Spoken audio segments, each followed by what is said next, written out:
ಧರ್ಮಸ್ಥಳ ಹೆಣವೂತ ಪ್ರಕರಣಕ್ಕೆ ಸಂಬಂಧಪಟ್ಟ ಹಾಗೆ ಅದಕ್ಕೆ ಫಂಡಿಂಗ್ ಆಗಿದೆ ಅನ್ನುವಂತ ವಿಚಾರ ಇತ್ತಲ್ಲ, ಆ ವಿಚಾರದಲ್ಲಿ ಒಂದು ಮೇಜರ್ ಅಪ್ಡೇಟ್ಸ್ಗಳು ಸಿಗ್ತಾ ಇದೆ. ಧರ್ಮಸ್ಥಳ ಹೆಣವೂತ ಪ್ರಕರಣಕ್ಕೆ ಫಂಡಿಂಗ್ ವಿಚಾರ, ಸಾಮಾಜಿಕ ಕಾರ್ಯಕರ್ತೆ ರಮಾ ನಾಗರಾಜ್ ಗಿರೀಶ್ ಮಟ್ಟಣ್ಣನವರ್ ಸುದ್ದಿಗೋಷ್ಠಿಯನ್ನ ಮಾಡ್ತಿದ್ದಾರೆ, ಜಂಟಿ ಸುದ್ದಿಗೋಷ್ಠಿ. ಚಿನ್ನಯ್ಯ ನನ್ನ ವಿರುದ್ಧ ಆರೋಪ ಮಾಡಿದ್ದಾನೆ, ಧರ್ಮಸ್ಥಳ ಸಂಘಟನೆ ವಿಚಾರಕ್ಕೆ ನಾನು ಧ್ವನಿ ಎತ್ತಿದ್ದು ಮಾತ್ರ, ಸುಮ್ಮನೆ ಆರೋಪಗಳನ್ನು ಮಾಡಿದ್ದಾರೆ. ನನ್ನ ಅಕೌಂಟ್ನಿಂದ ಹಣ ಹಾಕಿದ್ದೇನೆಂದು ಗೊತ್ತಾಯಿತು, ಕೋಟಿಗೆ ಎಷ್ಟು ಸೊನ್ನೆ ಅಂತ ಗೊತ್ತಿಲ್ಲದವಳು ನಾನು, ಸಾಮಾಜಿಕ ಕಾರ್ಯಕರ್ತೆ ರಮಾ ನಾಗರಾಜ್ ಹೇಳಿಕೆಯನ್ನು ಕೊಟ್ಟಿದ್ದಾರೆ. ಸಾಮಾನ್ಯವಾಗಿ ಫ್ರೀಡಂ ಟಿವಿ ಬುರುಡೆ ಪ್ರಕರಣ ಅಂತ ನಾವೆಲ್ಲೂ ಕೂಡ ಮೆನ್ಷನ್ ಮಾಡೋದಿಲ್ಲ, ಹೆಣವೂತ ಪ್ರಕರಣ ಅಂತ ಕರಿತೀವಿ. ಸಾಮಾಜಿಕ ಕಾರ್ಯಕರ್ತೆ ರಮಾ ನಾಗರಾಜ್ ಜೊತೆಗೆ ಸೌಜನ್ಯ ಪರ ಹೋರಾಟಗಾರರ ಪೈಕಿ ಪ್ರಮುಖ ನಾಯಕರಾಗಿದ್ದ ಗಿರೀಶ್ ಮಟ್ಟಣ್ಣನವರು ಇಬ್ಬರು ಕೂತು ಜಂಟಿ ಸುದ್ದಿಗೋಷ್ಠಿಯನ್ನು ಕರೆದಿದ್ದಾರೆ.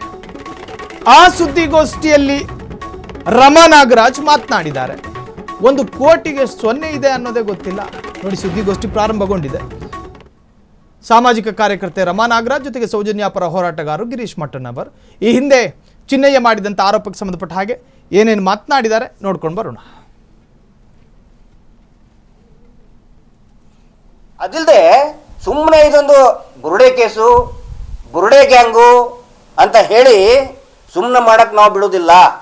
ಯಾವ ಕಾರಣಕ್ಕಾಗೂ ನಾವು ಸುಮ್ಮನೆ ಕೂತ್ಕೊಳ್ಳಲ್ಲ. ಒಂದಲ್ಲ, 100 ಪ್ರಕರಣಗಳು ಆನ್ ರೆಕಾರ್ಡ್ ಇದೆ. ಇವರೇ ಹೇಳ್ತಾರಲ್ಲ ನೇತ್ರಾವತಿಯಲ್ಲಿ, ಎಲ್ಲವೂ ಕೂಡ ನೇತ್ರಾವತಿಯಲ್ಲಿ ಸಿಕ್ಕಿದ ಸ್ಪಾಟ್ ಒಂದೇ.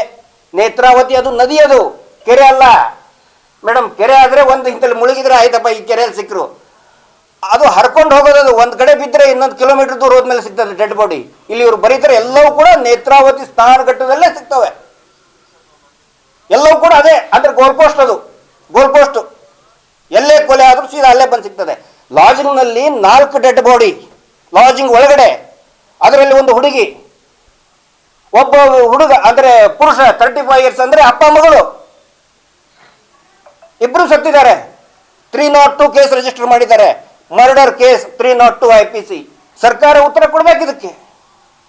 ಅದಿಲ್ಲದೆ ಸುಮ್ಮನೆ ಇದೊಂದು ಬುರುಡೆ ಕೇಸು, ಬುರುಡೆ. ನನ್ನ ಮೇಲೆ ಚಿನ್ನಯ್ಯ ಅನ್ನೋ ವ್ಯಕ್ತಿ ಸೌಜನ್ಯ ಕೇಸಲ್ಲಿ ಆತ ತಾನೇ ಬಂದು ಸರೆಂಡರ್ ಆಗಿ ಆರೋಪಿ ಅಂತ ಹೇಳಿಕೊಂಡು ನಾನು ಕಣ್ಣಾರೆ ಕಂಡಿದ್ದೀನಿ ಅಂತ ಹೇಳಿ ಪೊಲೀಸ್ ಇಲಾಖೆಗೆ ತನ್ನನ್ನೇ ತಾನು SITಯಲ್ಲಿ ಸರೆಂಡರ್ ಆದಂಥ ವ್ಯಕ್ತಿ ನನ್ನ ಮೇಲೆ ಆರೋಪ ಮಾಡಿ 200 ಕೋಟಿ ಹಗರಣ ನಾನು ಫಂಡಿಂಗ್ ಮಾಡಿದ್ದೀನಿ ಅಂತ ಹೇಳಿ, ಅದು ಯಾರು 5 ಜನರ ಮೇಲೆ ಆರೋಪ ಮಾಡಿದರು.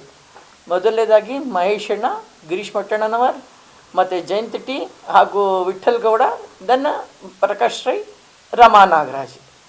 ನಾನು ಇಲ್ಲಿ ಧರ್ಮಸ್ಥಳದ ಒಂದು ಸಂಘದ ಒಂದು ಕೆಲಸಕ್ಕೆ ನಾನು ಮಾಡಿದ್ದ ಕೆಲಸಕ್ಕೆ ಇವರೆಲ್ಲ ಬಿಟ್ಟರು, ಎಲ್ಲ 5 ಜನರನ್ನು ಟಾರ್ಗೆಟ್ ಮಾಡಿಕೊಂಡು ಏನೂ ಇಲ್ಲ, ಸುಮ್ಮನೆ ಅವರು ತಮ್ಮ ಒಂದು ಬೇಳೆಕಾಳು ಬೇಯಿಸ್ಕೊಳ್ಳಿಕ್ಕೆ ಯಾರ್ಯಾರು ಹೋರಾಟಗಾರರಿದ್ದಾರೆ ಎಲ್ಲರ ಮೇಲೆ ಒಂದು ಅಲಿಗೇಷನ್ ಮಾಡೋದು, ಇದು ಮಾಡ್ಕೊಂಡು ಬಂದರು. ಅದೇ ರೀತಿ 5 ಜನದ ಮೇಲೆ ಅಲಿಗೇಷನ್ ಮಾಡಿ ನಾನು ನನ್ನ ಒಂದು ಅಕೌಂಟಿಂದ ಏನು ಅವರ ಹೆಂಡತಿ ಅಕೌಂಟಿಗೆ ದುಡ್ಡು ಹಾಕಿದ್ದೀನಿ ಅಂತ ಹೇಳಿ ಆರೋಪ ಮಾಡಿದರು. ಅದು ಮಾಧ್ಯಮದಲ್ಲೆಲ್ಲ ಬಂತು.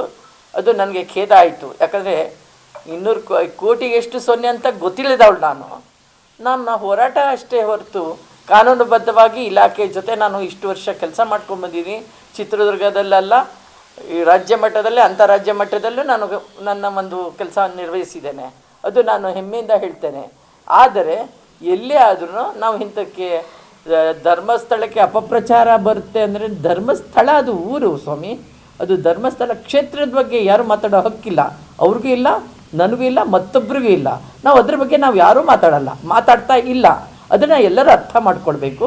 ನನ್ನ ಮೇಲೆ ಚಿನ್ನಯ್ಯ ಅನ್ನೋ ವ್ಯಕ್ತಿ ಸೌಜನ್ಯ ಕೇಸಲ್ಲಿ ಆತ ತಾನೇ ಬಂದು ಸರೆಂಡರ್ ಆಗಿ ಆರೋಪಿ ಅಂತ ಹೇಳಿಕೊಂಡು ನಾನು ಕಣ್ಣಾರೆ ಕಂಡಿದ್ದೀನಿ ಅಂತ ಹೇಳಿ ಪೊಲೀಸ್ ಇಲಾಖೆಗೆ ತನ್ನನ್ನೇ ತಾನು SITಯಲ್ಲಿ ಸರೆಂಡರ್ ಆದಂಥ ವ್ಯಕ್ತಿ ನನ್ನ ಮೇಲೆ ಆರೋಪ ಮಾಡಿ 200 ಕೋಟಿ ಹಗರಣ ನಾನು ಫಂಡಿಂಗ್ ಮಾಡಿದ್ದೀನಿ ಅಂತ ಹೇಳಿ, ಅದು ಯಾರು 5 ಜನರ ಮೇಲೆ ಆರೋಪ ಮಾಡಿದರು.